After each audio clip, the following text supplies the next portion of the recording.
Hello people, I'm MPage. Before we get started with our traditional New Year's Eve wrap-up, I got a little bit of a belated holiday treat for you. This is Christmas Tree Cakes ice cream. You ever heard of Little Debbie's Christmas Tree Cakes? Fun little way to consume sugar and save money around the holidays. And now it's in ice cream form. So, this should be exciting. It already looks like an exploded Christmas tree cake from the top. But, never judge it by its looks or smells.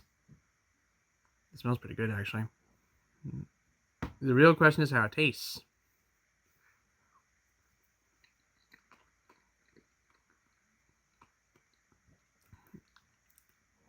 Well, the vanilla side with the sprinkle does give me a bit of a Christmas tree cake vibe going for it.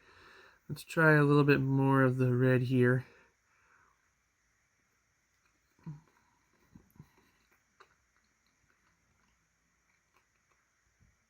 Yep. This is definitely what I imagine with Christmas tree cakes and ice cream.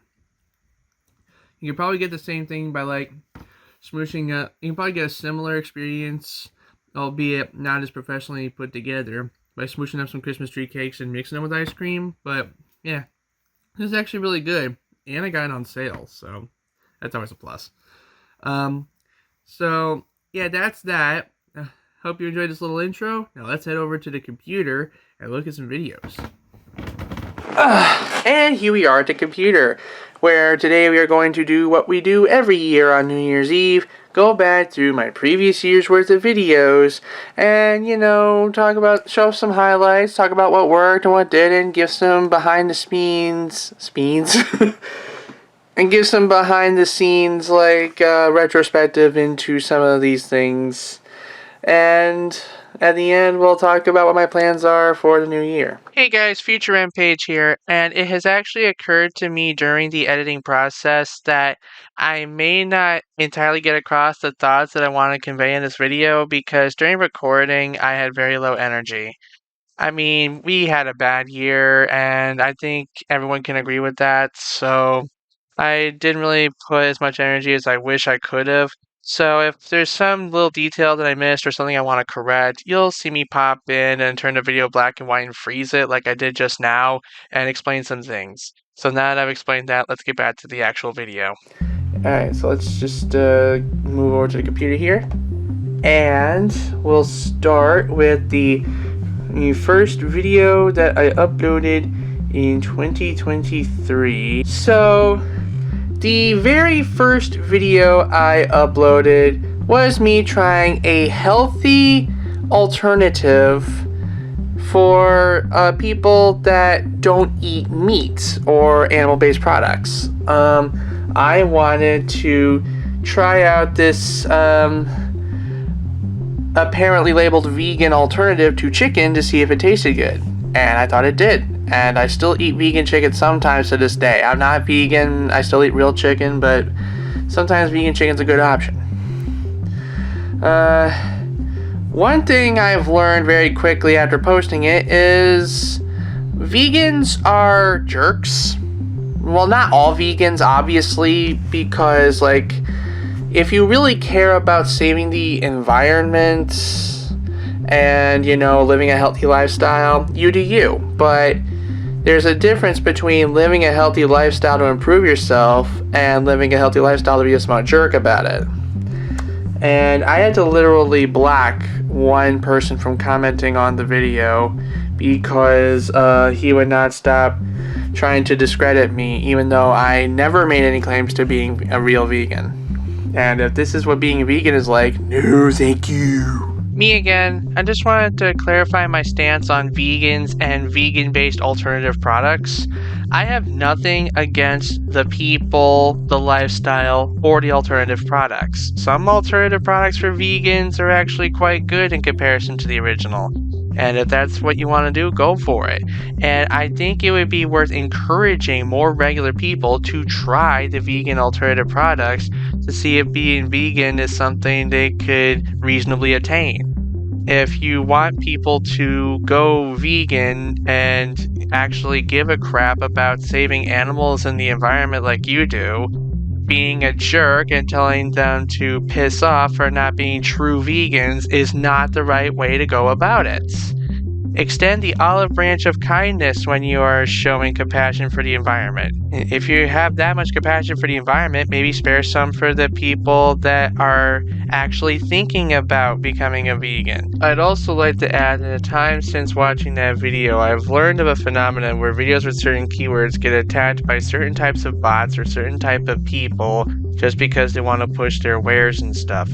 So it almost makes me wonder what would happen if I made a video about vegan Bitcoin. I know there's no such thing, but hear me out.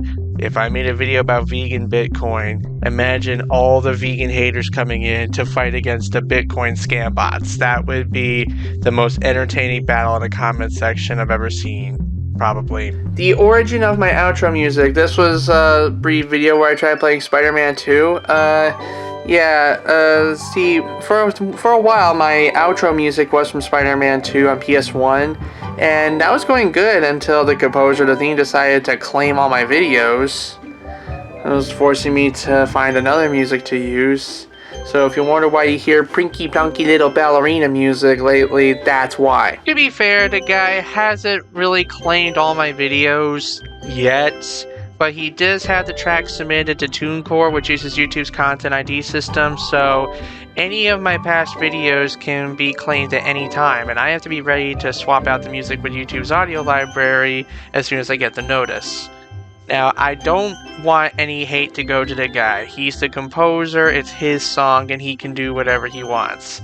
It just sucks I have to keep replacing the track, but hey, that's the price I pay for being a monetized YouTuber. Now, you may be wondering why I'm glossing over a lot of these. It's because some of these things are on YouTube Shorts. I might come back to them later. Last Card Standing. This was on April 1st. It was the last appearance of Wildcard, and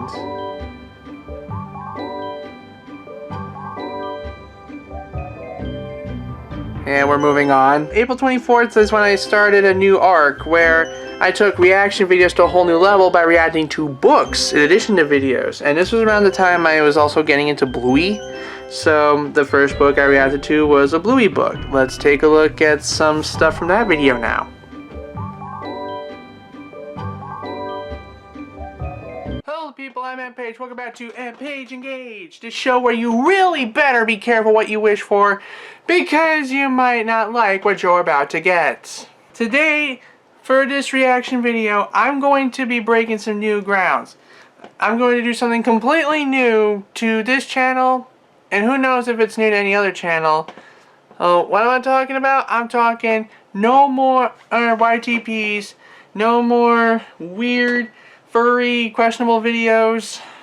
I'm going to react to something that to my knowledge, almost no one, if anyone, in the YRC has ever had the balls to react to. Today, I will be reacting to a book. Yeah, I was really ballsy back then. Yeah, I don't think anyone in the YRC reacted to a book. I mean, my research in the YRC is kind of limited, so what do I know? But yeah, this was actually really good because it gave me a chance to react to Bluey without reacting to Bluey. Because, you know, distribution of Bluey is complicated and copyright's a bitch. Now, it wouldn't be fair for me to just straight up say the copyright situation's complicated without trying to explain it a little bit. See, the production of Bluey was a joint venture between ABC, the Australian Broadcasting Corporation, and BBC, the British Broadcasting Corporation. ABC distributes it in Australia, BBC distributes it in Britain. BBC also has the ability to sub-license to another company for international distribution, and Disney got those rights. So what we're getting in the States is basically a Disney-published version, sometimes altered, sometimes not, of the BBC version, which is sometimes altered, sometimes not. But BBC is the one that handles the copyrights for all of the material for Bluey for us in regard to Content ID. So they're the ones I have to deal with whenever I have to fight a copyright claim, and more often than not I lose. So it's best not to take any chances. But you know what, like, it was fun to do these, and I will probably keep doing them if more Bluey books come out, but probably not the coloring and activity books, because, you know, they're coloring and activity books. Who would want to watch a grown adult play with a coloring book? The Unseen World of My Canceled Video Projects. This was me experimenting with a Kid Icarus style video title. Unfortunately, I didn't have the Kid Icarus style video editing down at that point. And the funny thing is, shortly after I made that video, one of my older fans wanted me to talk about what happened to Enter the Multiverse, and shortly after, that's what I did. I want to explain these 3 blocked videos and the video above it, but first let me briefly explain why I did not capture the whole screen for this video. See, I intended to capture the whole screen in this video and edit some zooms and pans and blurry stuff later, but the thing is, I set Streamlabs to record the desktop, and I forgot to change the output settings in Streamlabs from 720p, so obviously some stuff's going to be zoomed in and cropped out to fit the 720p canvas. Oops. Because this Bluey DVD had some Bluey bonus bits, I wanted to react to some of those, because some of them are original ideas and some of them are just basic nursery rhymes and stuff, so I wanted to react to some of them. But here's the thing, remember that copyright problem I had wondered about with the Bluey videos? Apparently they hit really hard on bonus bits. No matter what I did to get to the point of trying to upload the video and get it safe for, like, copyright, like, no matter what bits they claim, and I had to subsequently remove, they would always claim something else, and then I'd have to start over again. So eventually I said screw it and uploaded another book reaction. But that basically taught me don't screw with the Bluey footage too much.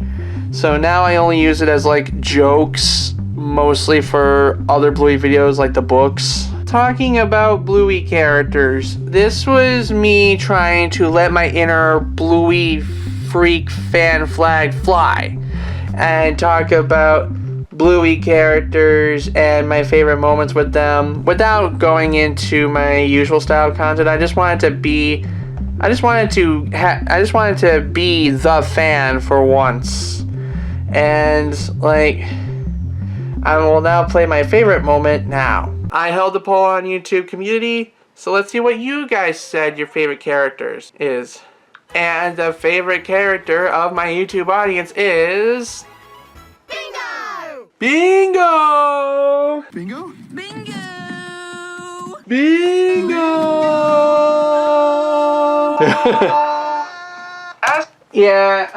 Before I continue that clip, I want to explain something. That plush that I hold in the video, this one right here, is actually not an official Bluey plush. I got this plush and the rest of the Healy family plushes from Temu and their knockoffs.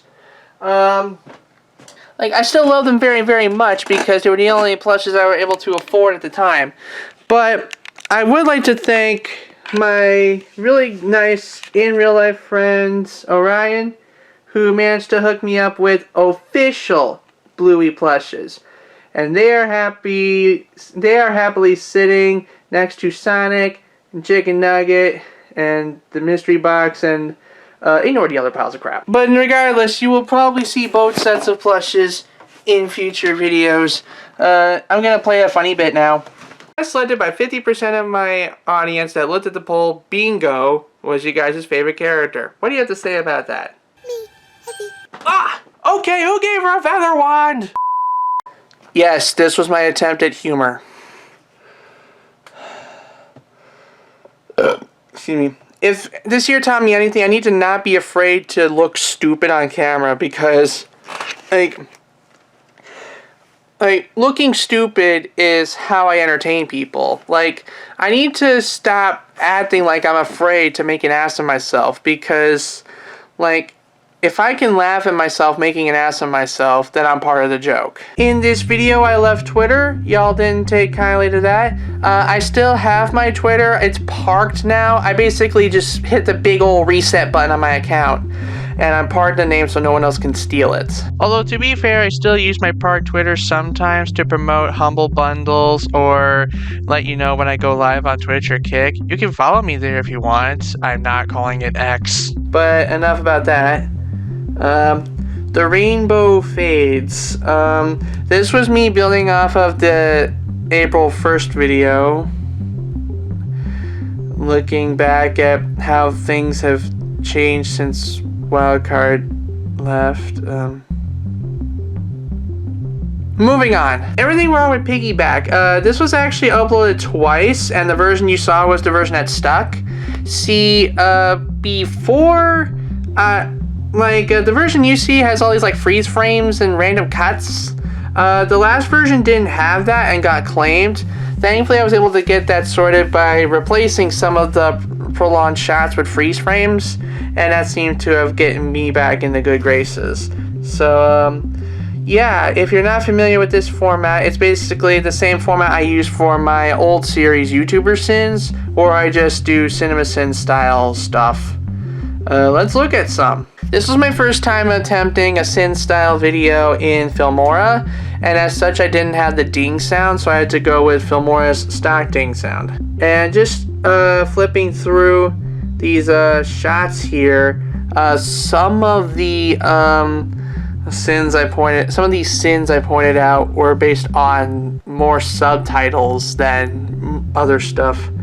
So I think I'll just pick one at random here that has nothing to do with subtitles. These kids show genuine interest in protecting a creature that Aboriginals consider to be edible. Teaching kids compassion or vegan propaganda? That would be a great debate to have at another time in another place, but here it counts as a point. Yes, I actually did homework for a video. Wild concept, I know. Why did I put a Nostalgia Critic clip in here? Oh, come on. Yeah. He really smacked her ass just now. You know, for kids. I really took a gamble on putting a Nostalgia Critic reference in there. Oh wait, what's this? Run as fast as you can. You can't catch me. I'm the gingerbread man. A little girl calls herself a gingerbread man. Teaching kids to be who they want to be, or LGBT propaganda. You know the drill. Ooh, after what I've learned about the Scholastic Book Fair Diversity Collection incident, this was probably not a good joke to make. I think the proper term I'm looking for here is that it aged like milk. Did I just make a furry joke?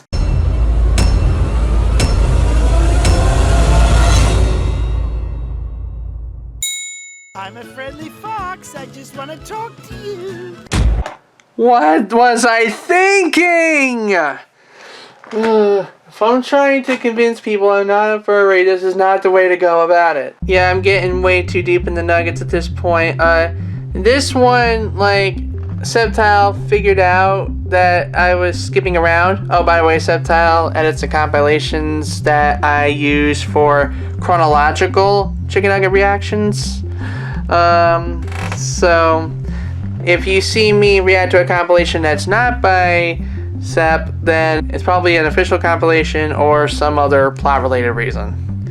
Anyway, he knows I skipped a bunch, so he made like a mega compilation of every single one I skipped. And we had like a bit of story beats going on and stuff. I don't think people really care about that. I think instead I'm just gonna show my favorite bloopers, because I like bloopers. First off, F&F is my territory. Yeah, you could still do it, but I'm gonna need to train you a bit. I'll never get over that choice of words he used. I need to train you a bit. Like, I'm playing Friday Night Funkin', not wearing... I can't even blooper correctly. Like, I'm playing Friday Night Funkin', not learning to use the potty for the first time. What the fuck? Like, it would be just as accurate to say that by popular demand, I'm doing more chicken nugget reactions. Like, who wants to sit me? Sit me? Who wants to sit me? That still gets me. And also, what was I doing with my hair? Like, I know it's not that good now, but frick. First off, F&F is my territory. You can do it, of course. You can do. I just noticed that. Tiny a bit.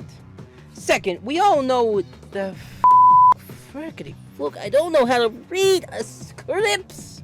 The scripts of the passions. This is what teleprompters are for. I know I can't afford a teleprompter, but I have good memory. Shut up. Oh, the new excuses bit. These are my favorite bloopers by far. No excuses. Just watching him say no excuses over and over is my everything. No excuses. You have a whole list of shorts you can react to, and I know you said in the beginning of this series that you would not do all the shorts, but I think it's now better time than never. Ah! He just sent me the last 40, dude. So unless you want me to react to those chicken nuggets, No excuses. You have a whole list of every time I come back to no excuses, that's just funny. Whole list of reactions. Oh.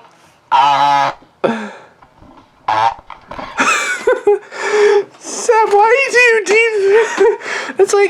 it's like making the gay jokes and the furry jokes is my thing. You don't have to deep throat the mic. Sorry. Oh goodness. No excuses. You have a whole list of them to No excuses, Mr. Sir. The fuck is that? Oh, except you're so random. Fucking never change. Never change. I mean, you can grow. Just don't stop being awesome. You're just so awesome. Anyway, I brought back M-Page Engage because TikSlots wanted me to do a YTP collab reaction, which I honestly don't mind, I guess, because, like, I am technically a reaction channel to some extent, but, like, I still felt out of my element because I haven't been really, entertained with a YTP in a really long time. Like, hell, my last year or two in the YRC tenure was faking until I make it. The Humble Monkey left while I was doing the TikSlots reaction. Finance Afraid security breach. I really should get back on that. Then we have this D-page block here where, like, I have the Cape guy doing stuff. And this was around the time where I started doing compilations that Seb didn't make, because obviously Seb ain't gonna do shit for the bad guy. So for Only Character That Matters, I had like a third-party channel do a Ice Cream compilation. Well, I didn't ask them to do it; they had it on their channel, and I just reacted to it. And then sometime after that, Chicken Nugget themselves actually uploaded their own ice cream compilation for Halloween, so yeah, I'm gonna do that too. Maybe I should do more reverse duels and like see the duels. It's been a long time since I played on the channel, like as myself. There was a time I broke the streak by sneaking in a Bluey Halloween book with the magnets. I put them on my freezer.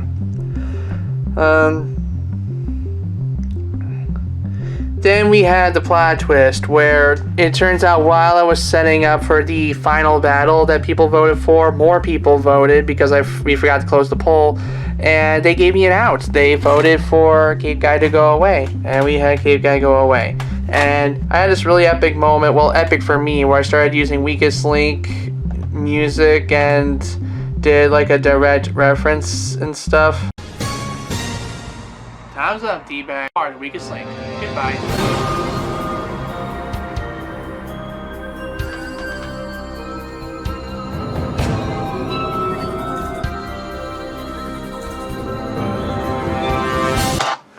Yeah, like, it may not seem epic objectively, but I've always wanted to say You Are the Weakest Link Goodbye and use, like, cool Weakest Link music. Who knows, maybe one day I'll actually host a game show. I hope so. That would be awesome. But anyway, Battle for the Golden Taco, that was when I that's when I finished doing South Park Fractured But Whole on Kick, and I wanted to do this so that I can kind of promote my Kick a bit.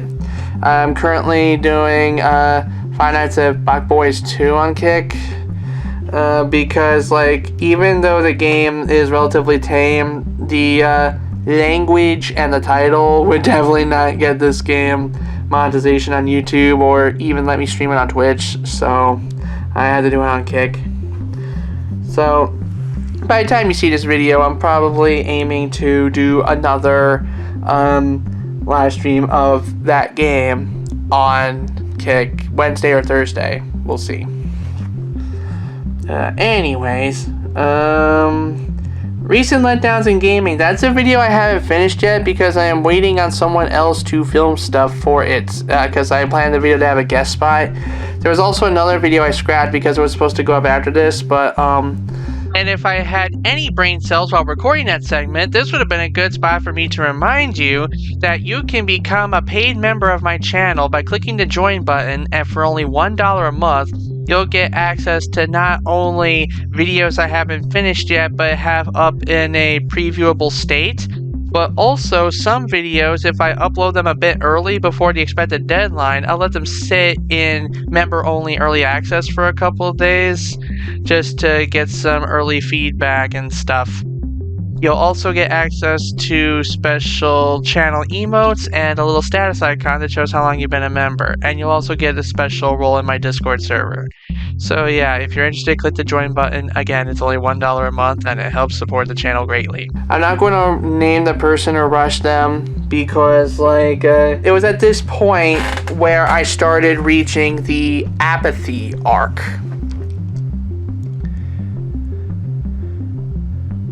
So like from the first Christmas Bluey book to the Christmas video itself, I found myself in this kind of pit where like no matter what I uploaded, people weren't watching, people didn't care, and because people didn't care, I didn't care what I put out because no one was gonna watch anyway. So it led to this self-fulfilling cycle of apathy. And that is generally not a good idea when you are trying to make YouTube videos to entertain. Forgot to mention, for those that are curious, I did hang up the Bluey ornaments from the Bluey Christmas book, and they are on the Christmas tree. You can see it in the Christmas tree shorts video I posted. So yeah, one of my not proudest moments in the midst of the apathetic loop came at the end of this video here, but I don't care because like, this is the cycle I'm in right now. I don't care if I spoil things. I don't care if things come up and I can't make the video I promised. You don't care no matter what, because like every time I make a video, all you want to watch is my stupid shorts and my stupid Bonsai Birds videos. So who cares? Who gives a shit if I upload something actually decent, right? Yeah. It was a bit harsh, admittedly, but that was like my truth at the time because I wasn't seeing any evidence of the contrary.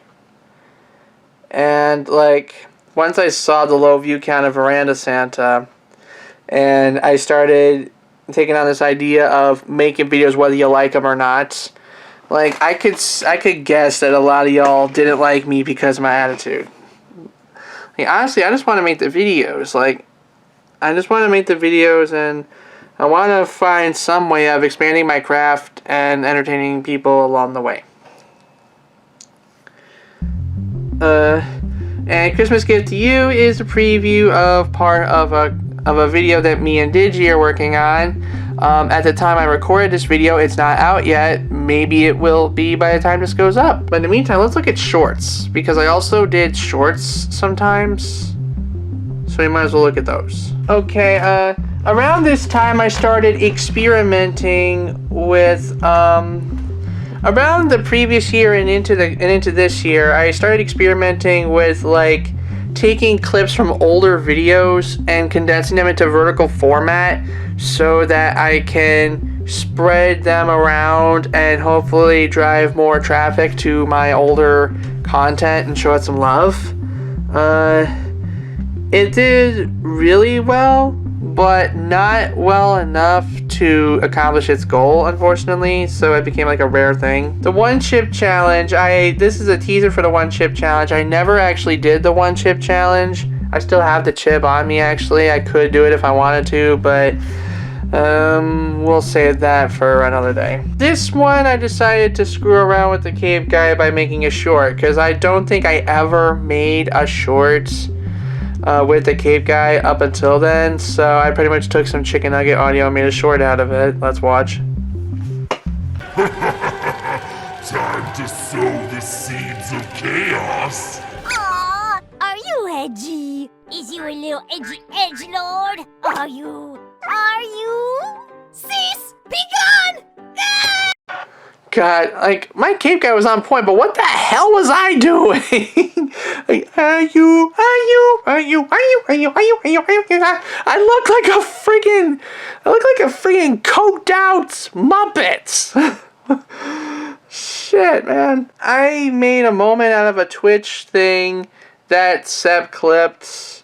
I thought it would get more rounds because I'm using a suggestive, incomplete title like most streamers do with their compilations, but nope. Spider-Man and Electro, Evil's newest duo. Spider-Man delivers say to his master Electro.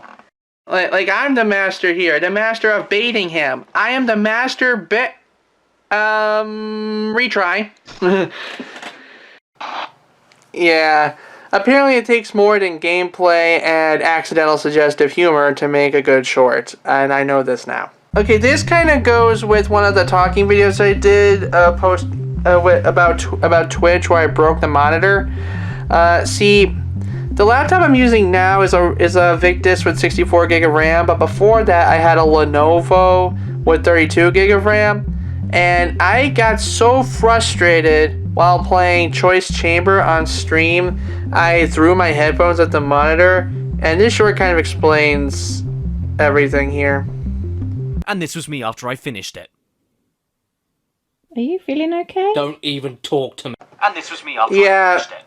Like, obviously the orange blurred area here is my Microsoft profile that I don't want to share with anyone, but yeah, like, you can see the crack right here. The monitor was all messed up. I had to actually connect it to an external monitor just to keep it running, which I honestly could have just left like that and not had to worry about this, but I decided to do the honorable thing and take it to the repair shop, and somehow they killed it? Like, all you had to do was replace the freaking screen instead you fried the motherboard. What the fuck? I'm not going to name the repair shop because I think it was just, like, honestly a freak accident, and in the future I will definitely look into my warranty options and take it to an authorized service center as long as it's under warranty. But, yeah. Since then, I've learned that, like, gamer rage is not a thing I should strive for. Because, like, while rage does give me stuff to react to and for you guys to be entertained by, it is not worth damage to my body, my brain, or my personal property. So, I've learned to kind of be careful with, like putting myself through hell for certain forms of content. I've seen some people on YouTube Shorts talk about like factual topics, and this one here is one of my most proud moments in that genre, because like someone was an art teacher and they showed like the statue of Michelangelo's David, and they got fired for it because nudity. But it was like artistic nudity, not sexual nudity. And it sparked a really enlightening debate in the comments. Not just a bunch of hate comments, just some this or that kind of things. And like, spirited debate is always welcome, as long as you're not attacking me for things that have nothing to do with the video. YouTube copyright system busted 2023. I talked about Obab Scribbler and the crap she was going through in regard to like someone impersonating her and doing false copyright claims where she could have been found liable. Thankfully, this issue was resolved a long time ago. And honestly, like this is why I don't really try to screw with copyright too much, because like even in a sea of legit claims, there could be some false ones where people could steal my information and wreak some havoc. And I don't want to I don't want to get other people hurt. Like, I don't care what happens to me. I don't want my friends or my family at risk. TikTok. I joined TikTok because the alternative was supporting the Restrict Act. That's going to be hard to get into without talking politics, so we'll move on. Bluey meme review. I think this was like one of, if not the final straw, where people would call me Discord mod. So around that point, I blacklisted the term Discord mod from my comment section. Because like there are things you can call me without any weight behind it, like a loser, an idiot, fat, childish. You can say that, do whatever. But I read Urban Dictionary. I know what you mean when you call me a Discord mod, and I will not stand for such blatantly false, baseless, and really serious accusations against me without any shred of evidence or tact. But yeah, I'm never doing Bluey meme review again because, like, I don't want to run the risk of my channel being marked for kids. Deleting videos with problematic people. I forgot what I said in this one. Let's take a quick look at this. I want to start a new YouTube short series, so let me know what you think. This is Things I Find Stupid on YouTube. Episode 1. Deleting videos that contain problematic people, or people you just don't like. You ever notice how some of your favorite creators have missing videos? And those videos just happen to be the ones containing guest appearances from people like Pro Jared, Shane Dawson, Call Me Carson, Minilad, or whatever. These are people that have been accused of very heinous things, and the creators of those videos just didn't want to be associated with them anymore. I have to say accused because some of these people actually pleaded their case after the fact and set the record straight. But regardless of the outcome, those videos are gone and you'll never see them again unless someone else decides to re-upload them. All that succeeds in doing is confusing the viewing public and costing yourself some ad revenue if you're a monetized YouTuber. And I personally think that's stupid. There are videos up on my channel containing people I don't like anymore, but I'll keep them up for the memories and posterity.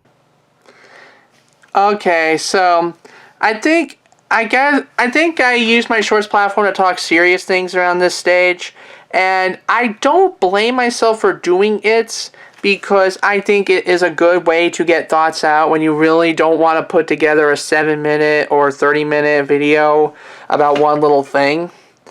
But, like, I don't know which, like, I know not very many people watch them, and at this point, I don't care. Like, I would rather a few people watch it and kind of take something away and, you know, either come back to harmlessly criticize me or say I'm right, say I'm wrong, whatever the frick. I would rather people like actually listen to my thoughts on the issues and take away anything they learn from it than to have a bunch of people come in and just start screwing with me. So I will continue using YouTube and YouTube Shorts to talk serious things. But I'm not going to do YouTube Shorts regularly, because if I just keep doing YouTube Shorts, then I'm just going to start slipping into being a TikToker that's not on TikTok. And, yeah, that's just kind of silly. You want to know what my best performing short so far is? Going only for videos uploaded in 2023, my top 3 shorts from bottom to top would be like, a video where I talk about not finishing games I start, the Broken Monitor video, and this one where I show off a curve monitor I found at a Walmart. You know, when we told Big Tech to get bent, we didn't mean this. Yeah, curve monitor, get bent, har funny joke. I wanted to be relatable, so I told a story about my life in gaming, about pausing, and I guess it wasn't as relatable as I thought because nobody cared. I want to tell you guys a random gaming story I just remembered from my childhood. So one time I was playing Wheel of Fortune 2nd Edition on my PS1, and of course I set it for a 20-minute game because that's how long I like my games of Wheel of Fortune. Just as I was about to start the first round by spinning the wheel, my mom called me away for like a half hour or so about something. So then I unpaused the game afterwards. I took my first spin. I called my first letter. It was in the puzzle. And you know what happened next? Vanna appears. She's like, oh, we're almost out of time. We gotta give the wheel a final spin. And I'm like, bitch, I just started. Well, I didn't actually say that because I was a child, but you know. At that point, I kind of realized what had happened. Apparently, the way they programmed the game, pausing the game pauses the turn timer, but not the game timer. Suffice to say, it was not the first or last quirk I would ever find in the PlayStation 1 and 2 era of Wheel of Fortune video games. Yeah, maybe that's why I was doing so badly, was because, like, yeah, I was talking about a relatable gaming moment, but who the hell in my generation grew up with video games of Jeopardy and Wheel of Fortune? Probably not many. I made a joke about Vicky calling Timmy an NFT. Here I made a joke about something Sepp said in a video that I guess sounded like a totally different word due to the sound mixing. So I'll just leave that to be seen.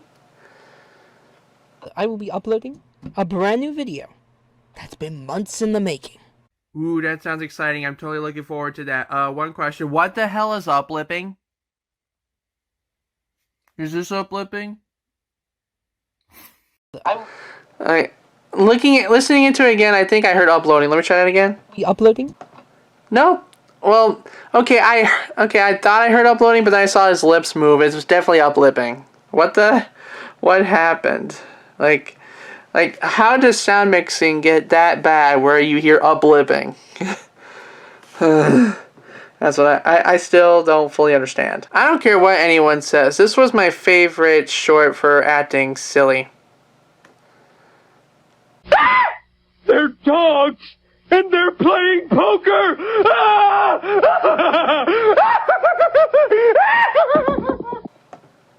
Yeah, green screen wasn't the best. Yeah, never film a YouTube short in front of a wall of guitars if you're planning on doing chroma key.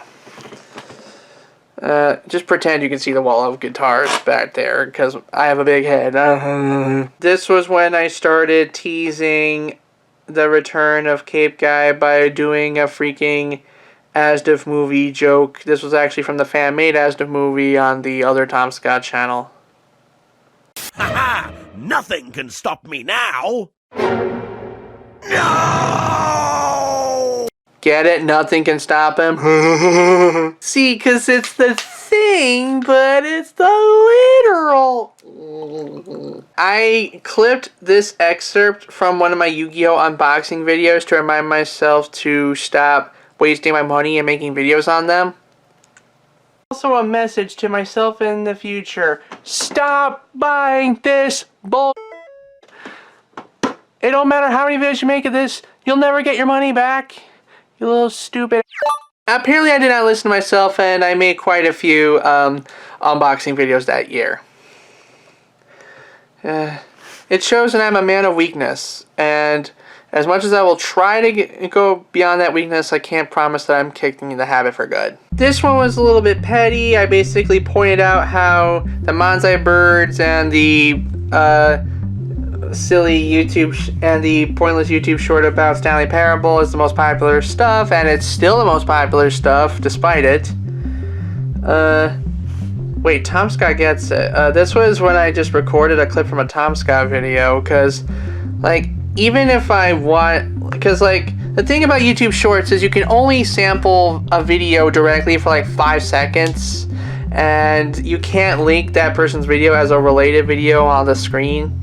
So what I did instead was I pretty much linked the channel and video in my description, and I just filmed the video on my phone because I wanted this one bit. So I think he was talking about like social interaction in a con setting, but this is like social interaction to me in general. When I pick the wrong dialogue option with someone, it's a very specific thing. It basically, you can literally see the Sims negative thing pop up above your head, or above their heads even. He gets it. That's literally me every time I go out and I say something stupid because I feel casual and comfortable among those I consider my peers. I forget that I'm weird and I'm wild and I'm out there and I just say some random dumb shit. and I deserve to be awkwardly stared at and mocked for it. Around the end of December, I saw Jane Animation's announcement for her new channel that she started with her friends. I think I'll let the short explain it. A new channel called Wildcard. Excuse me, what? Like, I'm going to be clear right now, I do not have any animosity to Jane for using the Wildcard name. I honestly don't care. Like, she can call her channel, she and her friends can call their channel whatever they want. Wildcard is obviously not the most original name for a channel, or a character, or anything. I just thought it was kind of silly and it was worth pointing it out. And that's about all I have to say regarding the old videos. Let me just turn off the capture here so I could take you somewhere important. And I think ultimately what I learned from all of it is, like, there are times where I need to, like, learn the difference between when I should be more composed and when I should be more silly. There are times where I need to know, like, what's the difference between a good idea and a bad idea before I go about doing anything. But ultimately, I've learned to not be afraid of people not liking the videos. Because, like, I want to break the apathetic cycle. Like, if people don't care, I don't care, repeats, I don't want to do that no more. I want to make videos, and I don't care if people don't care. Like, I'm going to make the videos and no one's going to stop me. And what's going to motivate me this year is I'm putting a meaning behind the madness. Like, I want to use my platform to say that I did something important. So, for 2024, I'm on a mission. My mission for 2024 is to get more young people to vote. And how do I do that? Well, every so often in regular videos, I'll say something like, remember to vote, don't forget to vote, register to vote. And maybe on occasion I'll do some videos where I talk about registering to vote, voting etiquette, what voter suppression looks like, what your rights are, what absentee voting is, and stuff like that.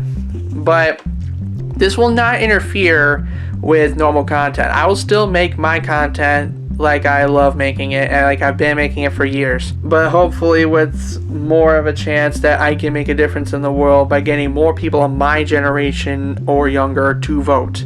Because, like, I feel like the more new people we get to vote, the more we can make a difference no matter what side of the aisle we're on. I know it sounds like I'm rambling, but, like,